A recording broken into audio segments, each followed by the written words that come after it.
as an entrepreneur, I mean, I think I'm innately an entrepreneur. I was born into an entrepreneurial family, and I just can't imagine ever not running my own business. I just, it's something within me. So I was sort of trying to figure out, what do I want to do?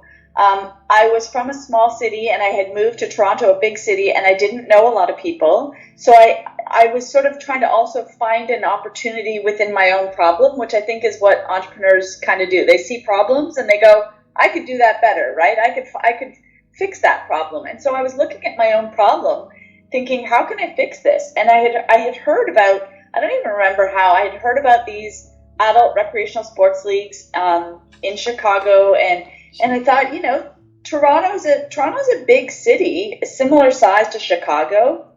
Why don't I try this?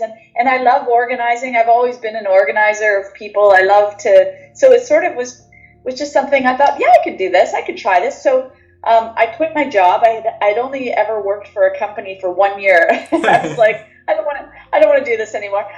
So I quit my job, and I decided to get started and try this. And this was in the days before the internet, right? Like, I mean, the internet was just becoming a thing. Like, people were just getting email addresses. So I had my address book full of names and phone numbers, and I sat and I spent 4 months calling people and telling them my idea. And I said, if you like my idea, can you send me your address book, or names of people that might be interested? And I had people that would literally fax me their address books. So then I would call all those people. So I built up a database of about 800 people.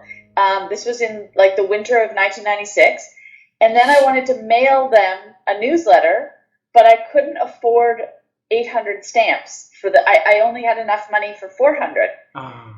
So my boyfriend at the time was a semi-professional cyclist. And so he agreed to drop off the other 400 by bike. He was going to ride his bike and drop off. And he actually, by the way, he later became my husband and my business partner, husband, father of my 3 children. He's now my ex-husband. We're still friends and business partners. We still work together. We've been working together now he started working with me a year after I started the business. So we've been working together for 27 years.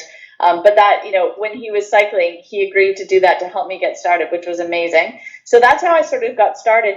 And then I remember I had set the date that the sports was going to be, you know, it was going to start early May. And I knew I had to get a certain number of teams signed up before we started in order for them to have people to play against. And the week before we were set to start, I had only 13 teams signed up to play across 5 different sports. And when I did the math, I mean, they were paying $300 or $350 a team. When I did the math, I was like, what have I done? I'm not going to survive. Like, this is not enough money to cover all the expenses plus for me to live off of that. What was I thinking? And so I remember very clearly lying down on the floor of my room and crying for about 2 hours. And I lived with 4 women who were all friends from university. And I used the basement of our house as my office. And I cried and I cried and I cried. And I was like, what have I done?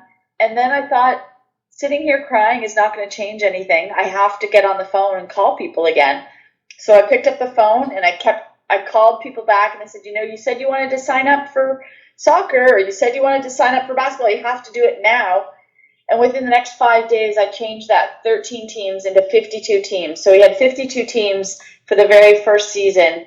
And that was enough to make it go and get things started. And, you know, and then there's been lots of ups and downs since, but it was a grind to get things started in those early days. You know, it wasn't like I could just go on Instagram and tell people, hey, this is what I'm doing. Like, it was a very different time, right? So, but here we are. Wow.